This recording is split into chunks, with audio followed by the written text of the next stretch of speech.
Bueno, hola, bienvenidos a todos y a todas. Hoy tenemos la segunda sesión del programa Hoy Tenemos Acceso. Esta sesión recordamos que va a ser grabada para ponerla en el aula virtual de Accede y que pueda ser visualizada posteriormente. El programa Hoy Tenemos Acceso es una serie de webinars organizado por la Delegación de Estudiantes de Farmacia de la Universidad de Alcalá de Henares en colaboración con la Cátedra Extraordinaria Derecho a la Salud y Acceso a Medicamentos de Farmamundi, en colaboración también con No es Sano y Salud por Derecho. Los webinars son parte del proyecto Accede, una plataforma en la que podéis encontrar recursos e información sobre las barreras de acceso a los medicamentos, tanto precios, audiovisuales y documentales, hasta un directorio de entidades y colectivos implicados en la defensa del derecho al medicamento. Toda la información en relación a Accede y a los seminarios del programa Hoy Tenemos Acceso podéis encontrarla en la descripción en las redes sociales de Accede. Ayer iniciamos el programa de seminarios con Adrián Alonso. Podéis encontrar su ponencia en el aula virtual. Y hoy tendremos como invitada especial a Evangelina Martich. Mañana, Fernando Lamata nos explicará la iniciativa legislativa popular Medicamentos a un precio justo. Y el viernes tendremos a Irene Romero de la UAM. Antes de empezar, recuerdo que para evitar cualquier tipo de interferencia con la presentación del tema expuesto hoy, rogamos que mantengan los micrófonos desconectados y las cámaras apagadas mientras dure la intervención, que serán unos 20 o 30 minutos. También recuerdo que al final de la sesión habrá una ronda de preguntas y respuestas. Los asistentes que lo deseen pueden ir haciendo preguntas en el chat durante la exposición del tema. Recopilaremos las preguntas y al final se le formularán a Evangelina. En relación a los mensajes del chat, recuerdo que este es un espacio libre de cualquier tipo de discriminación, así que cualquier mensaje de ese carácter no será tenido en cuenta. Cuando finalice la exposición y antes de pasar a la ronda de preguntas, en el chat podéis encontrar una encuesta muy breve que pedimos por favor que rellenéis, para que nos podáis dar vuestra opinión sobre qué os ha parecido. Si lo habéis escuchado todo bien, si os ha parecido interesante, queremos tener vuestro feedback y vuestra opinión es muy importante. Para terminar, recuerdo que hay redes sociales, podéis encontrarlas en el chat, y también tenemos hashtags que son Accedemos y Cátedra Farmamundi. Pasamos a presentar a la ponente de hoy. Hoy tenemos acceso con Evangelina Martich. Es profesora asociada de la Universidad Carlos III de Madrid en el Departamento de Ciencias Sociales. Es doctora en Política Social, máster en Salud Pública, con una especialización en Políticas Públicas y licenciada en Ciencias Políticas. Realiza consultorías y es asesora en organizaciones tanto en España como en América Latina. Evangelina hoy nos va a introducir las desigualdades de género en el acceso al medicamento, para saber hasta qué punto puede llegar nuestro género a condicionar el acceso que podemos tener a ellos. Muchas gracias, Evangelina. Cuando quieras. ¿Me escuchan? Sí, te escuchamos. Perfectamente. Vale, genial. Bueno, vale. Hola, buenas tardes, gracias. Bienvenidos a todos, a todas. Gracias a los que están escuchando del otro lado. Quiero agradecer muy especialmente a las organizadoras del evento. Encantada de estar acá, encantada de participar de este espacio y de poder, bueno, debatir un poquito sobre este tema tan interesante. Toda esta semana, en realidad, que vamos a estar hablando de acceso. A ver, voy ahora a compartir mi pantalla.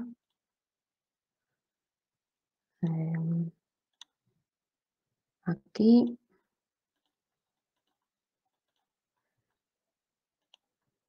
¿Me dicen si lo están viendo? Lo vemos perfectamente, Angelina. Vale, ¿me ven a mí o ven la pantalla, verdad? La pantalla, sí, la presentación. Muy bien. Bueno, me quedo tranquila entonces, que vean la presentación. Bueno, antes de comenzar con la presentación estrictamente, contarles un poquito por qué termino hablando de acceso, género, soy politóloga y tal. Todo este enredo de cosas. Bueno, a ver, llevo varios años trabajando con políticas de salud, investigando temas como acceso a medicamentos y sistemas de salud comparados, sobre todo en América Latina. En un momento participé de un proyecto donde se mapeaba disponibilidad de versiones genéricas de anticonceptivos en América Latina y el Caribe. A todos nos llamó mucho la atención, me acuerdo en ese momento, que cuando veíamos la cantidad de genéricos, de versiones genéricas de anticonceptivos, eran mucho menos que de otro tipo de medicamentos. Bueno, como investigadora soy curiosa, entonces empecé ahí a meterme un poco con el tema de anticonceptivos particularmente. Entonces, al final me junté varias cosas que me interesaban, que era el acceso a medicamentos, los sistemas de salud, países en vía de desarrollo, la salud sexual y reproductiva, y terminó siendo mi tesis de doctorado. Yo investigué sobre acceso a anticonceptivos, trabajé con Argentina y Brasil en ese momento, y bueno, no soy una persona experta en género porque no es específicamente a lo que me dedico, pero sí he tenido que sentarme a estudiar sobre género para poder abordar el tema de la anticoncepción, de los anticonceptivos como medicamentos esenciales, pero también como un producto que contribuye en la garantía de los derechos sexuales y reproductivos. Bueno, y hoy estoy acá comentando esto con ustedes. La idea de mi presentación es hablar un poco de acceso brevemente, porque ayer ya se habló bastante de lo que es el concepto de acceso con perspectiva de género, y ya ir luego más directo a lo que es el tema de anticonceptivos y de derechos sexuales y reproductivos.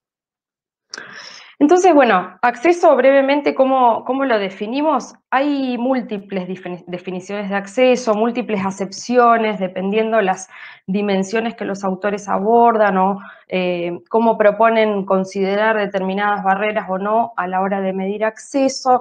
Lo que sí hay un claro consenso es que el acceso tanto a servicios de salud como a medicamentos constituye un gran desafío para los sistemas de salud, tanto de países en vía de desarrollo como de países desarrollados. Como les decía, hay múltiples definiciones, están quienes se centran en entender acceso como ingresar al sistema, están quienes hablan de ingresar al sistema y utilizar los servicios o los insumos, quienes agregan la variable de utilizarlos, pero utilizarlos bien, por eso se habla muchas veces de el uso racional como una variable ahí a tener en cuenta a la hora de medir acceso. A mí me gusta esta definición, que es bastante sencilla, pero por lo menos a mí me ayuda a organizar las ideas sobre lo que entiendo de acceso, que es este factor mediador entre la capacidad de producir y ofrecer servicios o productos entiéndase medicamentos, y el consumo real de los mismos, o sea, las necesidades que hay. ¿Qué tipo de barreras existen o de factores que dificultan el acceso? Lamentablemente son muchísimos. Yo aquí menciono solamente algunos. Hay barreras de tipo económicas, geográficas, sociales. Ahí entre paréntesis menciono clase porque la clase es lamentablemente una barrera de acceso. La nacionalidad, a veces la raza, la etnia, el lugar de residencia. A veces escuchamos hablar de que el código postal determina que tengamos mejor o peor acceso a los servicios de salud. Y el género es lamentablemente también una barrera más que dificulta el acceso. Lo peor de que sean muchas es que no son excluyentes entre sí, es que una misma persona puede incluso acumular más de una barrera, lo que acaba siendo más difícil, valga la redundancia, su acceso a los servicios y a los insumos de salud. Me voy a detener en género como barrera o como factor que dificulta el acceso y bueno, y decirles que está fuertemente atravesado por lo que es la salud sexual y reproductiva. Ustedes me dirán, ¿qué pasa? ¿No existe la barrera de género en otras áreas de la salud? Sí existe. Lo que quiero decir con esto es que es en la salud sexual y reproductiva donde la barrera de género se evidencia muy fuertemente, se coloca sobre la mesa, es muy visible. Y bueno, y es donde voy a continuar un poco mi presentación. Entonces, ¿a qué nos referimos con acceso y perspectiva de género en salud? Bueno, tiene que ver con que los servicios de salud tengan capacidad de atender demandas específicas de las personas relacionadas con determinantes sociales y culturales, con que los servicios sanitarios tengan la capacidad de adaptarse a eso. Y yo esto lo quiero comentar con un ejemplo. Muchas veces escuchamos que las mujeres estamos fuertemente medicalizadas por el sistema sanitario, que en parte es cierto, las niñas desde que tienen su primera menstruación comienzan a frecuentar servicios de salud con una cierta regularidad o periódicamente, pero eso no significa que tengamos acceso a lo que necesitamos. Hay toda una discusión sobre cómo se organizan los servicios sanitarios en torno a lo que es salud sexual y reproductiva, y es bastante evidente que los servicios están muy enfocados en lo reproductivo y no en lo sexual.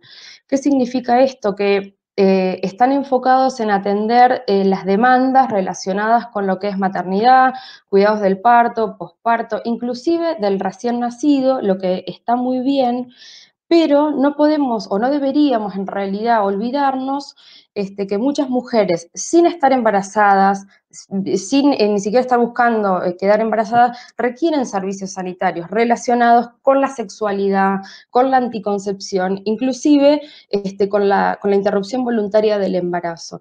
Esto se evidencia en que muchas veces en los servicios de salud, lo ginecológico y lo obstétrico en realidad están ahí como muy entremezclados. Entonces, voy a ir ahora a lo específico de lo que quiero hablar, que son los anticonceptivos. ¿Qué sucede con el acceso a la anticoncepción específicamente? Yo voy a partir de la idea, primero, de que la salud es un derecho y no una mercancía, de que los anticonceptivos se encuentran dentro de lo que se denominan medicamentos esenciales. ¿Qué son los medicamentos esenciales? Bueno, aquellos que satisfacen las necesidades prioritarias de salud. Entendiendo esto, la salud como un derecho y los anticonceptivos como dentro del grupo de los medicamentos esenciales, porque así lo determina la Organización Mundial de la Salud, los estados tienen responsabilidad a la hora de garantizar el acceso a los métodos anticonceptivos. Me pueden preguntar, ¿y esto sucede? A veces sí, a veces no. Lamentablemente depende de cada país y de cada sistema de salud, de la capacidad del sistema de salud y en el fondo, de decisiones políticas.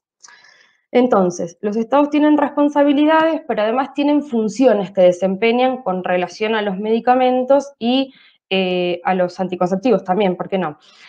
Como pueden ver en la columna de funciones, los estados tienen al menos estas funciones con respecto a los medicamentos, que tienen que ver con informar, con proveer medicamentos, cuando los estados realizan compras centralizadas y distribuyen de forma gratuita, con regular de forma técnica, cuando se garantiza la seguridad, la calidad y la eficacia, pero también con regular económicamente, con controlar precios, con controlar gastos, con aumentar la disponibilidad de genéricos la oferta de genéricos circulando dentro del territorio, incluso con producir.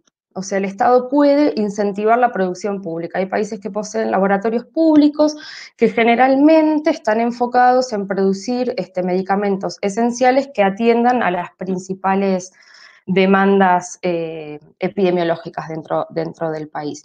La adopción de una u otra función, o todas, o algunas, en realidad depende de la capacidad del Estado, de la estructura, de los recursos con los que cuente, los recursos tanto económicos como los recursos humanos, y fundamentalmente con decisiones políticas. Y luego yo les voy a dejar la presentación para no detenerme mucho en los detalles del cuadro. Entonces, ¿cómo se generan vías de acceso en los países o qué debemos observar a la hora de analizar vías de acceso a la anticoncepción? Por un lado, esto que les decía antes de las funciones del Estado con los medicamentos, tenemos que analizar lo que son las políticas nacionales de medicamentos. Pero por otro lado, tenemos que atender a las intervenciones propuestas por los programas nacionales de salud sexual y reproductiva. Es decir, podemos analizar cómo dialogan, por llamarlo de alguna forma, estas dos políticas públicas dentro de un mismo sistema sanitario, cómo llegan a acuerdos, cómo se producen tensiones, en qué contexto se producen las intervenciones que proponen y qué actores involucran. A mí esto me gusta y me llama mucho la atención cuando uno analiza política pública, esto de mapear actores que intervienen tanto en el diseño como en la implementación de las políticas. Y esto que les contaba, ¿qué hice yo durante mi tesis? Analicé esto que dije antes de la Política Nacional de Medicamentos, los programas nacionales de salud sexual y reproductiva, y para hacerlo un poquito más complejo me fui a América Latina, a países donde los sistemas de salud son fuertemente fragmentados, donde la inversión pública en salud es bastante deficiente, donde las economías son débiles, donde la desigualdad social es muy grande y donde la inequidad de género es muy marcada. Y ahora lo que me gustaría comentarles aquí en esta página son lo que yo identifiqué como factores que intervienen en el acceso a la anticoncepción, sobre todo en América Latina, pero lamentablemente es trasladable a otros escenarios estas características. Yo lo primero que identifiqué es que los anticonceptivos presentan algunas características diferentes de otros medicamentos esenciales. Como pueden ver, son 6 recuadros, cada uno de los recuadros identifica un factor. Hay 3 que están destacados. Los que no están destacados no me voy a centrar en eso, pero si alguien me quiere preguntar algo, luego lo podemos hablar.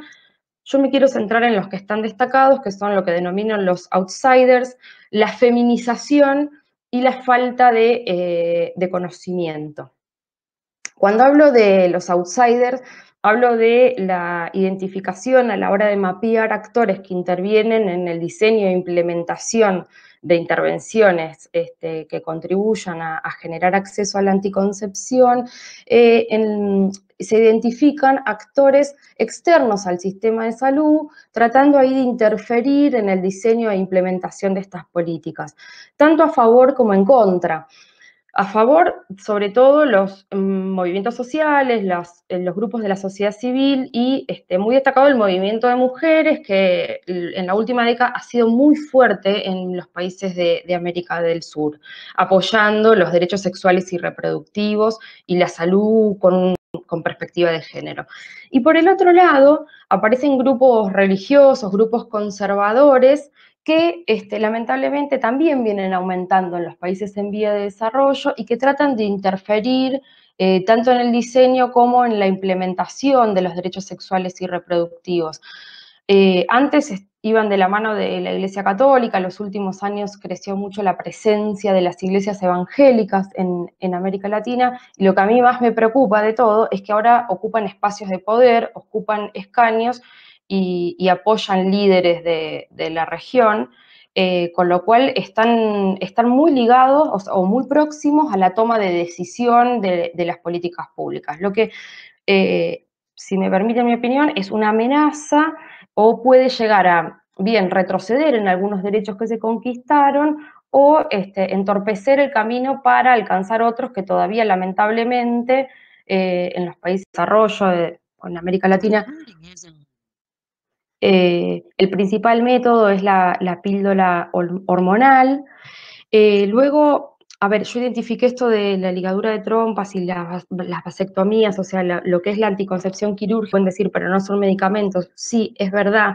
Yo hice una salvedad metodológica ahí en mi investigación porque me parecía interesante traerlo, y al final agregó un dato más que curioso que tiene que ver con que las ligaduras de trompa duplican, incluso triplican en algunos países a la cantidad de vasectomías que se practican. Luego el tema de la anticoncepción de emergencia, que como se comentaba ayer, ha habido inclusive, se han interpuesto medidas judiciales para que no se pueda vender la anticoncepción de emergencia en farmacias, creando una fuerte barrera de acceso cuando estamos hablando de un producto que, como su propio nombre lo dice, se utiliza en una situación de emergencia, con lo cual el usuario no puede estar recorriendo el sistema sanitario para encontrarlo porque tiene un límite de horas para su utilización.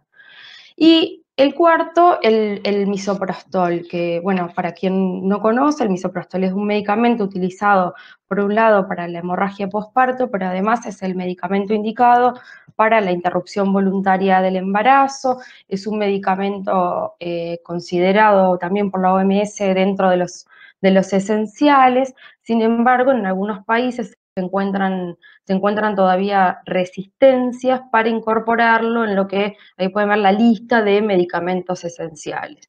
Al no encontrarse en la lista de medicamentos esenciales, esto justamente por la presión de los outsiders que mencionaba antes, ¿no? De los grupos que están ahí tratando de bloquear los derechos sexuales y reproductivos, lo que produce esto en realidad es que el usuario no acceda y que se genere en paralelo un mercado negro, que en realidad lo que hace es poner en riesgo al usuario que lo está buscando, porque el que lo está buscando probablemente lo busque igualmente en el mercado negro, lo que no se le va a garantizar es la seguridad y la calidad del producto, con lo cual puede poner inclusive en riesgo su propia vida. Y el tercer elemento que yo llamo la falta del conocimiento sobre el derecho a la gratuidad, perdón. Lamentablemente todavía es difícil hablar de salud sexual y reproductiva, todavía continúa siendo un tabú, todavía encontramos dificultades a la hora de elaborar políticas intersectoriales entre lo que es el sector salud, por ejemplo, y el sector educación, a la hora de implementar programas de educación sexual integral. Bueno, yo lo que identifiqué que me llamó muchísimo la atención es que en países donde, volviendo a las funciones del Estado, el Estado decide proveer gratuitamente anticonceptivos a los usuarios, mismo así, la principal vía de acceso continúa siendo el canal comercial. Y aquí voy a hacer una aclaración. Hay por lo menos dos vías de acceso a los medicamentos en general y a los anticonceptivos, que son el canal comercial, que significa ir a la farmacia y pagar el valor total del producto, o el canal institucional, esto que digo, cuando el Estado compra y provee de forma gratuita, o cuando, dependiendo del sistema de salud, otros agentes dentro del sistema o bien lo cubren completamente o cubren un porcentaje. Acá me gustaría hacer una distinción de un término, el término copago, que es tan peyorativo en el contexto europeo, en América Latina es bienvenido, porque cuando hablamos de copago significa de algo que alguien, un agente del sistema va a pagar una parte por mí, que antes yo hubiera pagado todo. Y aquí en Europa, cuando llegué, me enteré que en realidad era peyorativo hablar de copago. Y algunas reflexiones sobre lo que les acabo de comentar. Primero, que creo que las intervenciones de los países en salud sexual y reproductiva, en salud con perspectiva de género, es importante analizarlas y contextualizarlas. Es decir, es muy difícil entender cualquier política pública, pero estas particularmente fuera del contexto del cual emergen. Creo que es fundamental esto que digo, de entender los actores que intervienen en el diseño y en la aplicación de las políticas.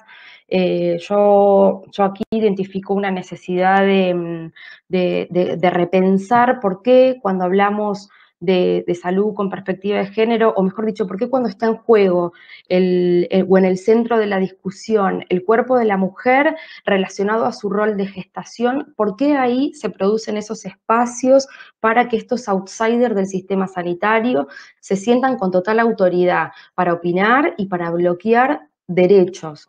Yo nunca vi a ningún grupo religioso protestando porque un Estado provee de forma gratuita medicamentos para la diabetes, pero sí he encontrado infinidad de grupos protestando porque un Estado provee la anticoncepción de emergencia o coloca el misoprostol dentro de la lista de medicamentos esenciales. Creo que ahí tenemos un largo camino por recorrer. Luego el tema de la necesidad de fortalecer la comunicación y la ESI, que es la comunicación y la educación sexual integral. Aquí me gustaría también hacer un paréntesis. Creo que este tema está fuertemente ligado con la capacidad de poder, además de trabajar en la salud con perspectiva de género, en poder atender algunas necesidades de grupos específicos, como son, por ejemplo, los adolescentes. O sea, que el Estado tenga la capacidad de brindar servicios y programas que a mí me gusta llamarlo amigables, donde el adolescente pueda llegar y sentirse contenido. Y por último, esto que yo lo llamo de blindar derechos, o sea, esto que permite me llama la atención que todo el tiempo es como que avanzamos un poco y retrocedemos, como que estamos siempre retomando discusiones que considerábamos saldadas, inclusive, estos grupos que muchas veces vienen a cuestionar todo lo que tenga que ver con la salud, con las mujeres, con la gestación, con la reproducción y con la sexualidad, inclusive cuestionando la evidencia científica y todas sus propuestas son basadas en prejuicios, en construcciones morales o religiosas particulares que justamente deberían quedar para la vida privada. El Estado es laico, las políticas públicas deben atender a todos y no a cuestiones particulares y además una opinión, nunca que ampliamos derechos fuimos peores, siempre fuimos mejores cuando ampliamos y garantizamos derechos a la población. Creo que estos retrocesos lo único que hace es acabar afectando la salud, la mortalidad de las mujeres. Y por último, creo que ya es como la tercera vez que digo por último, el tema de efectivizar el acceso tiene que ver mucho con cada país en particular, con cada sistema de salud en particular. Cuando digo con cada sistema me refiero a cómo organiza, a cómo financia, a cómo gestiona la salud, pero también a las decisiones políticas que se toman. Por eso a mí me gusta hablar de configuración política institucional de los sistemas de salud, porque en el fondo es eso. Y creo que inclusive discutiendo entre países en vía de desarrollo y países desarrollados, creo que hay dos cosas que podemos hacer todos. Uno, que tiene que ver con esto, con generar estos espacios para hablar estos temas, para visibilizar estos problemas, porque si no se conoce, no existe. Y si no existe, no hay posibilidad que estos temas entren en la agenda pública. Y el segundo, una vez que entra en la agenda pública, trabajar de forma conjunta también por hacer incidencia, por la generación justamente de políticas que contemplen estas cuestiones. Y bueno, voy a dejar por ahí la presentación, así tenemos tiempo de conversar. De acuerdo, muchas gracias, Evangelina. Pues entonces pasamos a la ronda de preguntas y respuestas. Voy a dejar de... A ver, ahí he dejado de compartir. Vale, Está, así perfecto. me ven. Perfecto. Pues empezamos la ronda de preguntas y respuestas. Si alguien ha hecho alguna pregunta y la quiere hacer ahora, pues está el chat abierto. Y también se puede pedir el turno de palabra si alguien prefiere y se abre el micrófono y que diga su pregunta a micrófono abierto. Vale. Así que pues Genial. si alguien ha recibido un... Sí, es que no sale tu nombre, pero ha levantado alguien la mano, así que pues a ver si habla. Creo que solamente es una persona, así que enciende el micrófono y pregunta.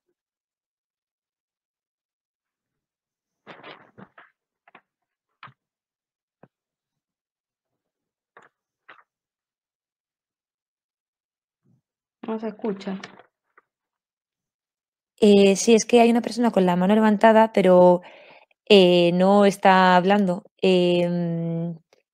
Arturo. Aquí Vale, Arturo pues dice. Arturo, sí, gracias, abre el micrófono y pregunta.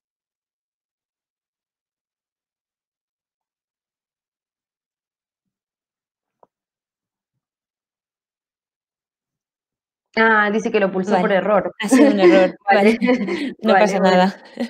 Vale, pues hay otra persona con la mano levantada, la que estaba antes, pero no tiene el nombre puesto, entonces no sé quién es, pero tampoco está ahora diciendo nada. No sé si...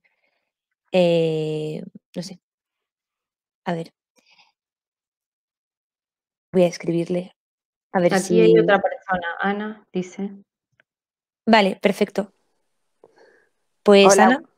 Hola, buenas tardes. Me he sumado un poco tarde a la charla, pero me ha encantado. Yo soy ginecóloga, trabajo en el sistema, entonces, claro, tu charla me ha parecido súper interesante porque trabajo aquí en Andalucía en el sistema público, pero también llevo muchos años de voluntaria en una organización no gubernamental en ASPA. Y entonces me ha parecido súper interesante y bueno, comparto, más que hacerte una pregunta, lo que quería era compartir una visión, ¿no? Que incluso aquí, en Europa, en los países de alto ingreso, donde pensamos que tenemos una accesibilidad total a los métodos contraceptivos o a la interrupción voluntaria de embarazo, pues no es así, ¿no? Y, y el acceso a medicamentos, pues también tiene, bueno, eso, yo comparto, ¿no? Tu análisis de género y de accesibilidad a los servicios y a los niveles de atención y condicionados por la vida laboral, por la información, por el conocimiento de los circuitos sanitarios. Y luego hay una gran variabilidad. Por ejemplo, en el Estado español, pues hay 17 comunidades autónomas que organizan los servicios y las prestaciones, incluso la accesibilidad a los métodos contraceptivos de maneras totalmente, cada una con su modo, ¿no? Entonces era un poco compartir eso, ¿no? Sí, bueno, gracias por tu comentario. Sí, yo creo que de los 6 factores que yo identifiqué, los 3 en los que me detuve, yo creo que lamentablemente se identifican, como tú bien dijiste, tanto en países en vía de desarrollo como en países desarrollados. Lo que pasa que me cuesta aseverarlo así tanto cuando todavía no he estudiado en detalles algunas cuestiones, tal vez en países europeos. Pero sí, es verdad por lo que tú acabas de mencionar, es verdad, por ejemplo, sí, lo que conozco del Estado español es que como la organización de los servicios está fuertemente descentralizada y cada comunidad autónoma tiene, valga la redundancia, mucha autonomía, varía mucho lo que se destina presupuestariamente a la adquisición de anticonceptivos, lo mismo el acceso a la interrupción voluntaria del embarazo, mismo en un país donde es legal hace años, hay muchísima dificultad para acceder, porque ahí justamente también pone sobre la mesa otra discusión que debemos dar, que no solamente es discutir la legalización, es legalizarlo y es tener la estructura y la inversión económica para poder implementarlo, ¿no?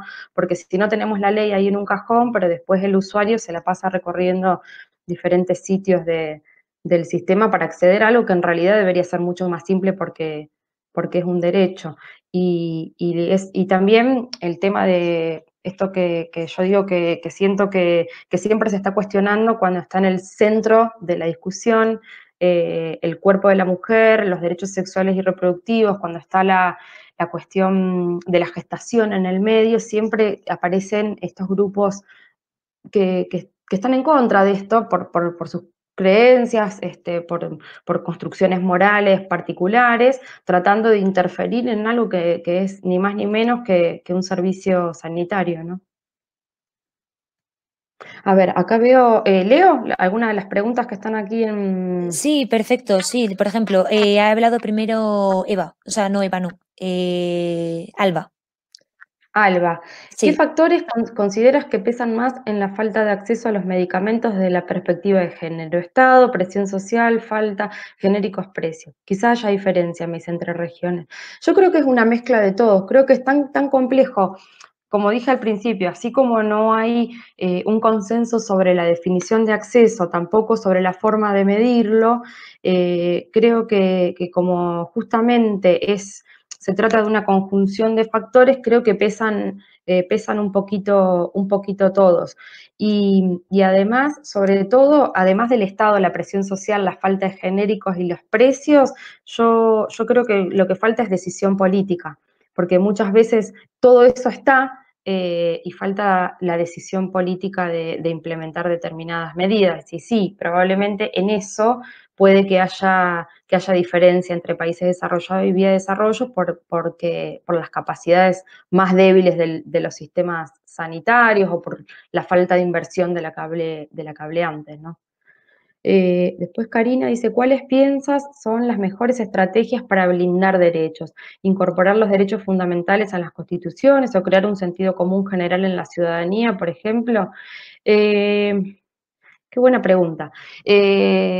A ver, yo lo que creo es que tenemos que, hay una diferencia entre lo que son políticas de gobierno y política de Estado, ¿no? La política de gobierno empieza y termina con el gobierno, se va el gobierno, viene otro y lo cambia. Creo que eso es fundamental, trascender esa barrera y que pase a ser una política de Estado que no se cuestione. Un tema, por ejemplo, que se habla mucho en los países en vía de desarrollo sobre el acceso a los medicamentos esenciales tiene que ver con el diseño de políticas nacionales de medicamentos escritas, algo que parece tan simple, en realidad no lo es.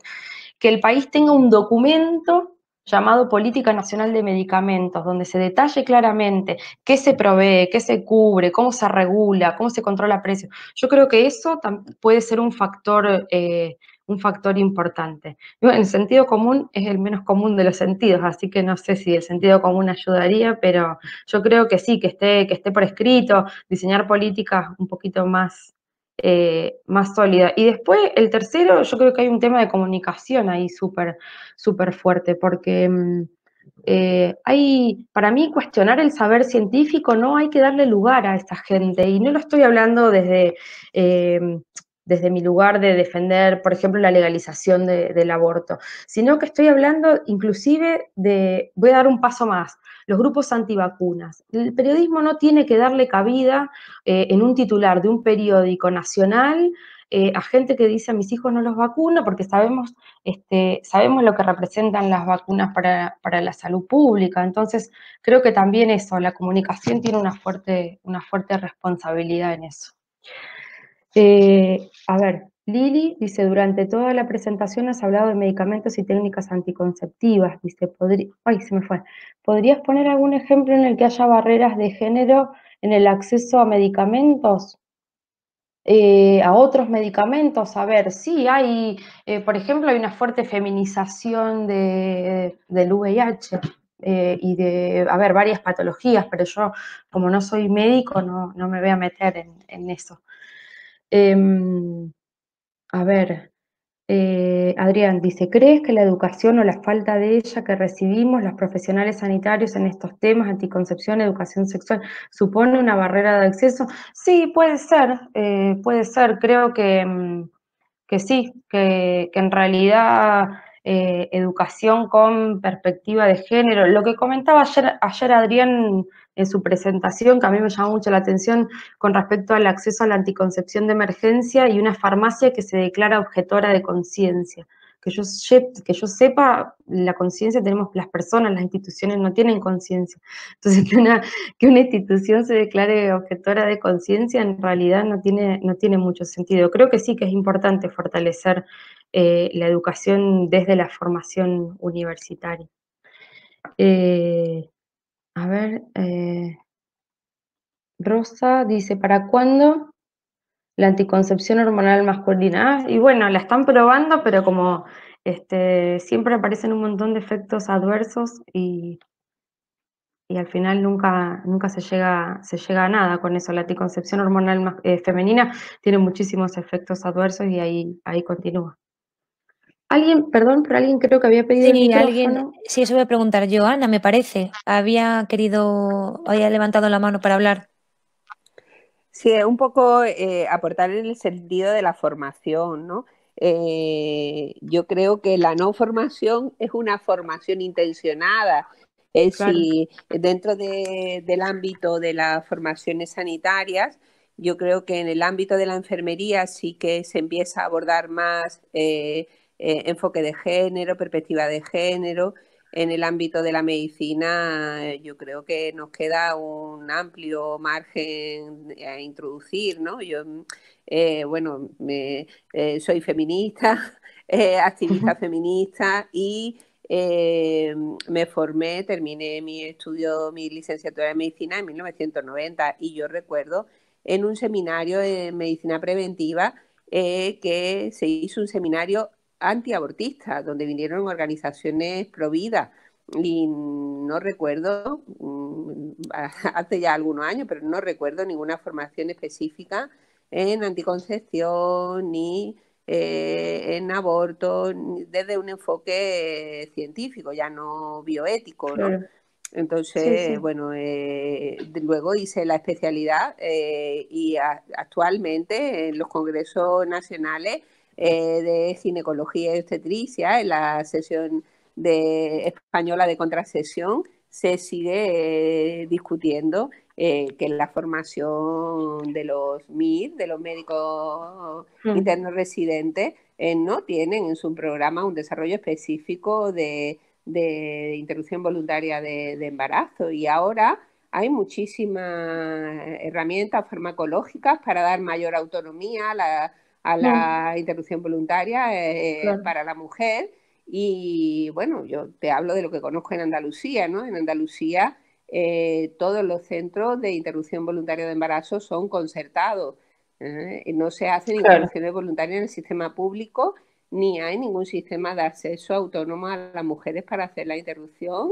La mifepristona no está disponible ni en los centros de atención primaria ni en los hospitalarios, y ni se prevé, fundamentalmente por el carácter conservador del gobierno, pero lo que tú dices, que está muy condicionado por la política, el gobierno que rija en el momento, pero vaya, anteriormente estaba el PSOE y tampoco se hizo una política pública de promoción ni de universalización de la anticoncepción, ¿no? Ni la interrupción, ¿no? Estamos como anclados a lo que ocurrió. Son temas controvertidos. Primero que la salud en general no suele estar en el centro de la agenda de los gobiernos, a no ser cuando sucede una situación como la que estamos viviendo ahora con la pandemia, cuando la salud falla, cuando hay problemas, cuando la sociedad se siente amenazada, la salud ocupa un lugar central dentro de las agendas de los gobiernos. Si no, raramente escuchamos hablar de salud o la salud en el centro de la discusión política. Es muy raro eso. Y temas como la interrupción del embarazo, que son súper controvertidos, menos aún todavía. Vale, pues alguna pregunta más en el chat o a micro abierto.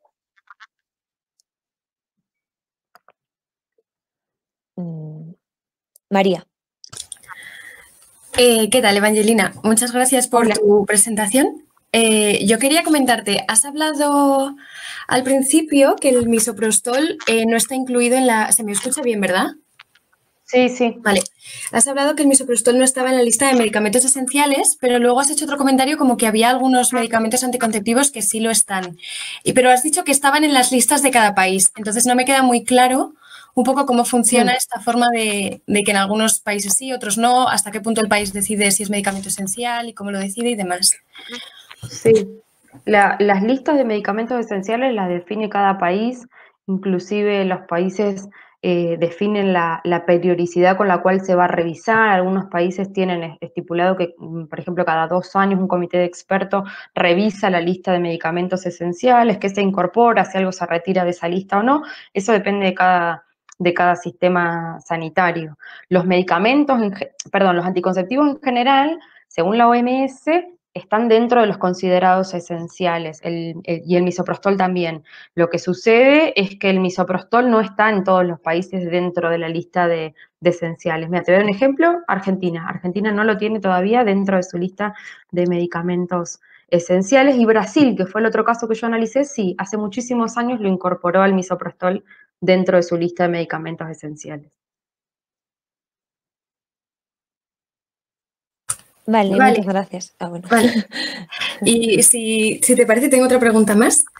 Quería preguntarte hasta qué punto, quería preguntarte qué ventajas e inconvenientes le ves a que estos movimientos, en concreto es por el acceso a medicamentos, pero en general de todo lo que tenga que ver con la anticoncepción, se lideren desde no tanto desde salud, sino desde lo sanitario, ¿no? Porque a veces los sanitarios pues vamos un poco en plan paternalista diciendo que es bueno y que no es bueno para la gente. Entonces, ¿hasta qué punto crees qué ventajas y qué desventajas tiene liderar estos movimientos desde la salud en vez de como de una forma un poco más externa de género y políticas y derechos y demás? Más dentro de lo social que dentro de lo sanitario.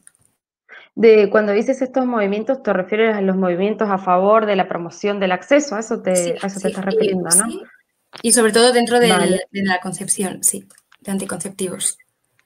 Mira, a ver, para mí todo lo que contribuya, como dije en un momento, para mí siempre que ampliamos derechos, nunca que ampliamos derechos fuimos peores, sino mejores. Siempre que uno amplíe y garantice derechos a la población es mejor.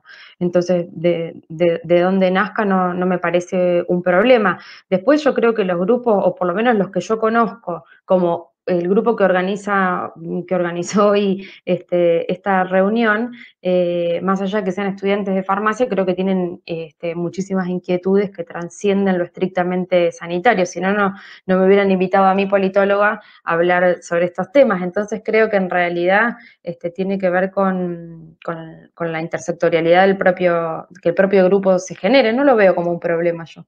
No lo veo como ningún problema. Vale, Vale, pues genial, gracias. sí, gracias, Evangelina. ZS, adelante. Hola, Evangelina, muchas gracias por tu charla. Quería hacerte una pregunta acerca del acceso y la educación. Se me plantea una duda. En países europeos, vamos a poner un ejemplo en España, donde las farmacias son establecimientos públicos de interés privado, bueno, establecimientos privados de interés público, perdona. Sí que se puede llevar un control, es decir, una educación a la gente que va a comprar un anticonceptivo. Pero en países, hablamos en Latinoamérica, por ejemplo, países como Perú, Bolivia, Ecuador, en los que los establecimientos farmacéuticos suelen tender más a lo que es algo comercial más que algo de interés sanitario. ¿Cómo se podría controlar este acceso a la población? Me refiero, yo soy muy pro acceso de la población al medicamento y demás, pero también hay que ser conscientes de los efectos secundarios que tienen, sobre todo, los métodos anticonceptivos. Y su Sí. mal uso durante el embarazo, si se pasa el primer trimestre de embarazo, sabemos que pueden causar malformaciones fetales, desgarros uterinos y demás, ¿no? Entonces, yo veo que es un tema muy bien planteado el acceso a muchas zonas en las que ya se tiene muy avanzada la concienciación, la educación a la población, pero es un poco peligroso hacerlo en países en los que no se ha llegado a formar a la población o no se tiene los medios todavía para formar a la población. Más que peligroso, creo que debería primar antes que el acceso a la educación. O vamos, ¿cuál es tu punto de vista? Es mi pregunta. Sí, a ver, generar acceso tiene que ver con toda la cadena del medicamento, ¿no? Desde la innovación y el desarrollo hasta el uso, y uno de los roles fundamentales es la dispensación en farmacia. Lo que bien señalaste es que hay países donde ni siquiera hay un farmacéutico a cargo de la farmacia, entonces es difícil informar al usuario. Creo que ahí en realidad tiene que ver también con, dentro de los roles del Estado con medicamentos, con que el Estado asuma el rol de informar, porque el Estado tiene esa capacidad de generar protocolos y documentos con información disponible para la población en general, para los farmacéuticos en particular, para el personal sanitario, para acompañar eso. Tiene que ver con que el Estado asuma su rol regulador de todo esto, me parece. Entonces, ¿crees que la educación debería nacer puramente del Estado? Me refiero, más que de otros movimientos ajenos al No Estado. dije eso, digo que el Estado asuma su rol de regulador del sistema, de regular y de informar a los usuarios, ¿sí? O sea, de controlar cómo funciona todo esto, inclusive la dispensación en farmacia, porque sí, es verdad lo que dices, que hay países donde no hay un farmacéutico a cargo de la farmacia y la farmacia acaba siendo un pseudo supermercado donde uno, además de ir a comprar un medicamento, compra otras cosas, ¿no? Productos que compraría en un mercado, así de simple. Y pasa mucho eso, sí. Pero bueno, depende del control estatal, de que haya un farmacéutico donde tiene que estar. En este caso, ahí en la dispensa, ¿no? Vale, muchas gracias. Nada. Muchas gracias. Habla, sí, Chelo, por el chat. Gracias por esta oportunidad. Soy Chelo. Si puedes decir tu opinión sobre la falta de acceso a diagnóstico en salud sexual y la medicalización que sufrimos las mujeres. Cuando estudié farmacia, nada de esto nos contaron y actualmente lo desconozco. ¿A qué se refiere con el acceso a diagnóstico? y medicalización que sufrimos las mujeres. No sé si tiene micrófono o si quiere escribir, Chelo, porque no tengo... ¿tienes micrófono?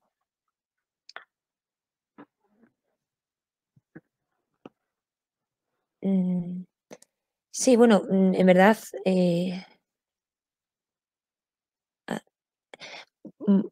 bueno, primero, antes de pasar a la pregunta de Ana, Chelo, o sea, realmente pregunta sobre tu opinión, pero no sé si, claro, no sé si se quiere poner el micrófono. Creo que no. ¿Tu O opinión sea, sobre la falta? sí, solamente te pregunta por tu opinión sobre. ¿Ahora me escucháis? Ah, Sí. sí, ahora sí. Vale, Ah, vale. claro. Mira, me refería a que para mí el acceso a medicamentos es importante y además llevamos muchos años estudiándolo también. Yo trabajo en Farmamundi en Extremadura y una de las cosas que me preocupa es que a veces nos olvidamos un poco de la falta de acceso a diagnóstico en condiciones, porque creo que la salud de las mujeres está un poco olvidada también en ese tema. Y al final acabamos un poco pues con medicamentos que no corresponden, con tratamientos crónicos o directamente que no son necesarios, ¿no? Ni convenientes. Ahora mismo me estoy leyendo un libro que os lo quería recomendar también, que se llama Hablemos de vaginas, que lo ha escrito una ginecóloga que me encanta, Miriam Adib, y precisamente ella trata mucho el tema este, ¿no? Ella se encuentra muchos casos en los que hay mujeres con tratamientos crónicos prácticamente, pues por vaginitis y por otros problemas que no están bien diagnosticados y también les afecta, por supuesto, a su vida sexual y a su calidad de vida, ¿no? Entonces, en ese sentido es a lo que me refería, si tenías alguna opinión al respecto o datos o algo de información. No, a ver, como politóloga, ¿no? Como no soy médica, pero sí te puedo dar mi opinión. A ver, cuando te refieres a diagnóstico, te refieres a controles periódicos y tal, ¿verdad? ¿A eso te estás refiriendo? Sí, a detectar qué tipo de problema de salud tienes y a saberlo para poder poner un tratamiento, si es posible. Sí, es que en teoría hay protocolos que determinan, por ejemplo, los controles que las mujeres debemos realizarnos, la periodicidad con la que hay que hacer esos controles. En realidad lo que debería hacerse es respetar eso. Lo que pasa es que muchas veces la propia demanda del sistema de los servicios sanitarios, ¿no? Hace con que los controles no se realicen con la periodicidad que se deberían realizar y se terminen atrasando y al final uno se lo haga 3 años después y descubra problemas y eso. En realidad tiene que ver con la gestión de los servicios de salud, ¿no? Pero es fundamental poder realizarse los diagnósticos periódicos. Eso es una cuestión de seguir los protocolos, lo que indican los protocolos médicos, ¿no?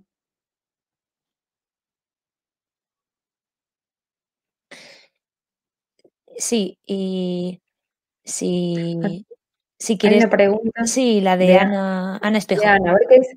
La educación es indispensable en todos los usos farmacológicos. No entiendo las restricciones específicas a la anticoncepción. Esto responde más al control e infantilización de las mujeres que al uso seguro de los fármacos. Es un comentario. La educación es indispensable, claro que para todos los medicamentos. Que no entiendes las restricciones, en realidad no es que... yo tampoco las entiendo, porque en realidad no debería haber restricciones. Lo que digo es que porque muchas veces cuesta hablar de sexualidad, cuesta hablar, no es, ni siquiera creo que sea una cuestión de infantilización, creo que tiene que ver con esto de que cuesta hablar de determinados temas porque son tabúes, o sea, cuesta hablar de sexualidad, cuesta hablar no tanto de reproducción, pero sí de la variable sexualidad con los niños, con los adolescentes, en la educación formal en la escuela e incluso en las familias. Cuesta, lamentablemente todavía continúa siendo un tema tabú. Creo que tiene que ver no con una infantilización, sino con que la sexualidad es un tema tabú, no se habla de sexualidad, o se habla menos de lo que se debería.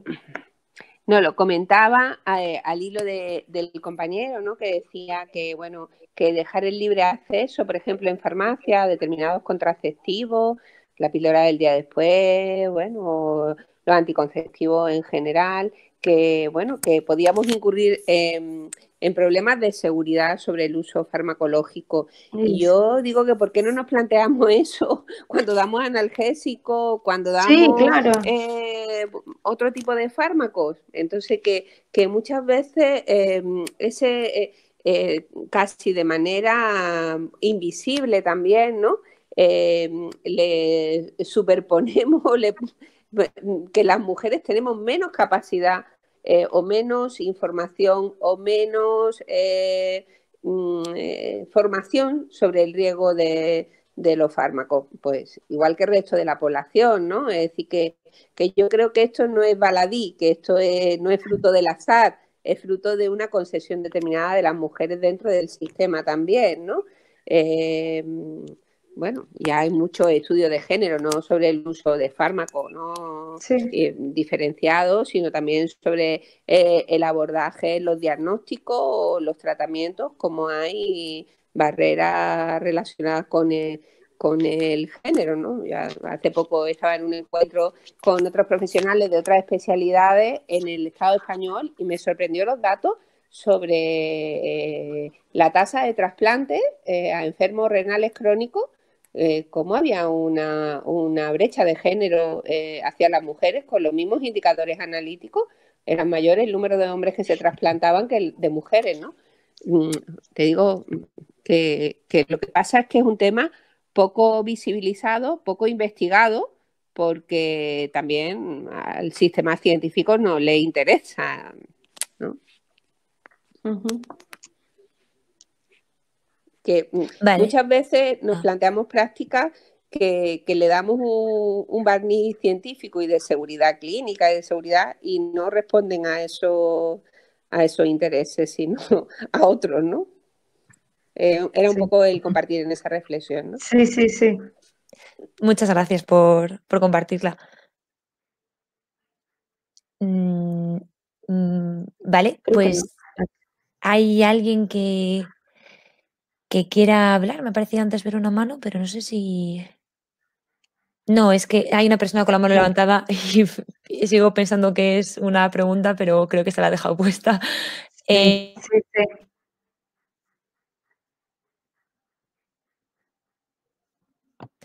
No, vale, perdón, me había quitado el micrófono. Vale, de acuerdo. Pues ¿alguna pregunta por micrófono o por chat?